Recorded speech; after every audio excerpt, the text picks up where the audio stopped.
আসসালামু আলাইকুম। আমি আপনাদেরকে আজকে যে বিষয়গুলো বলবো সেটা হচ্ছে যে আমাদের কোন গরু কত লিটার করে দুধ দিচ্ছে এবং কোন গরুকে আমরা কতদিন আগে বীজ দিছি এবং কোন গরু কত মাসে প্রেগনেন্ট। তো আপনারা অনেকে জিজ্ঞেস করেন বিভিন্ন সময় বিভিন্ন ধরনের। তো আমি চেষ্টা করবো এই ভিডিওতে সবকিছু বলার আরকি। তো এই মুহূর্তে যে সাদা গরুটা দেখতে পাচ্ছেন এটা এই মুহূর্তে আমাদের 22 লিটার মতো দুধ দিচ্ছে, 20 থেকে 22 লিটার। আর এটাকে আমরা বীজ দেই হচ্ছে গত 2 দিন আগে।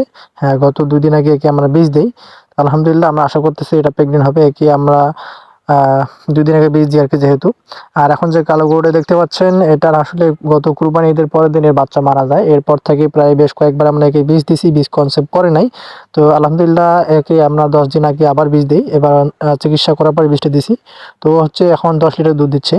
আর এই গরুটা এটা হচ্ছে যে ওই কালো গরুটারই মা, মানে এর বাচ্চা হচ্ছে ছোট কালোটা। তো এ হচ্ছে এই মুহূর্তে আপনার ৪ মাস প্লাস প্রেগনেন্ট। এর দুধ হচ্ছে আপনার রেগুলার ১২ থেকে ১৩ কেজি। এর একটা ষাঁড় বাছুর আছে। বাছুরটারও বয়স প্রায় ৬ মাস, মানে বাছুর হওয়ার ২ মাস পরে এর আসলে হিট আসে।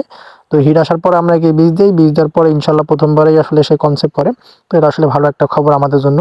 আর এখন যে গরুটা দেখতে পাচ্ছেন এটা হচ্ছে আমাদের খামারেরই একটা বাছুর। তো এটা আসলে একেও আমরা বীজ দেই ৭ থেকে ৮ দিন আগে এরকম হবে। এর বর্তমানে দুধ আছে আপনার ১০ লিটারের মতো। এটা হচ্ছে এর হচ্ছে ১ম বাচ্চা যেহেতু, আর এর বাচ্চাটার বয়স প্রায় ৭ মাস, হ্যাঁ ৭ থেকে ৮ মাস প্লাস হবে। এটা হচ্ছে ষাঁড় বাচ্চা, এর যে বাচ্চাটা ওটা ষাঁড় বাচ্চা। আর আমাদের এখানে যে কয়েকটা বাছুর দেখতে পাচ্ছেন এর মধ্যে ১ম টা হচ্ছে আপনার ষাঁড় বাছুর, মাঝখানে এবং শেষেরটা হচ্ছে বকনা বাছুর। আমাদের মোটে এই মুহূর্তে ৪ টা বাছুর আছে। ৪ টার মধ্যে ২ টাই ষাঁড় বাছুর, ২ টা বকনা বাছুর। আলহামদুলিল্লাহ ৪ টাই আমাদের পার্সেন্ট মোটামুটি সব দিক থেকে ভালো আছে। আর এই কালো গরুটা এটা হচ্ছে আমরা গত ১ বছর আগে কিনে নিয়ে এসে আমাদের একটা ষাঁড় গরু বিক্রি করে। এর বর্তমানেও দুধ আছে ৯ থেকে ১০ লিটার। এর একটা বাচ্চা হচ্ছে বকনা বাচ্চা। এটা একেও আমরা বীজ দেই গত ৫ থেকে ৬ দিন আগে।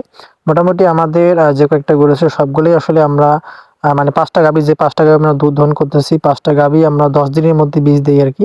সরি, একটা হচ্ছে ৪ মাসের প্রেগনেন্ট যেটা বললাম। আর বাকি যে ৪ টা আছে ওই ৪ টা আমরা ১০ দিনের মধ্যে বীজ দেই। আর যদি কনসেপ্ট করি আমাদের বাছুরও হবে মোটামুটি ১০ দিনের মধ্যে ৪ টা। আর এখন যেটা দেখতে পারতেছেন এটা হচ্ছে ওই যে যেটা বললাম যে কালো গরুটা যেটা ৪ মাসের প্রেগনেন্ট, ওরই কিন্তু এটা বাচ্চা। ওই কালো গরুটারে আমাদের এই মুহূর্তে ২ টা বাচ্চা আছে, ২ টাই হচ্ছে বকনা। আর এটা হচ্ছে মোটামুটি ৭ মাসের প্রেগনেন্ট। এটা এবার ১ম বাচ্চা দিবে। এ নিজেও বকনা। বয়স কিন্তু এর একটা বেশি না, খুব একটা বেশি। তো এরও আসলে ১ম বার হিট আসার পরে বীজ দিলেই কনসেপ্ট করে। তো আমরা মোটামুটি এই মুহূর্তে ৫ টার মতো দুধ দহন করতেছি। ৫ টারই মোটে আমাদের ৬০ থেকে ৬৫ লিটার। মাঝেমধ্যে একটু কম হয়, আবার মাঝেমধ্যে বেশি হয়। এগুলো আসলে আমরা দুধ দহন করতেছি। আর আমরা পাশাপাশি মোটা তাজা গরু লালন পালন করি। এই মুহূর্তে আমাদের একটা মোটা তাজা আছে আর একটা কুরবানির গরু আছে।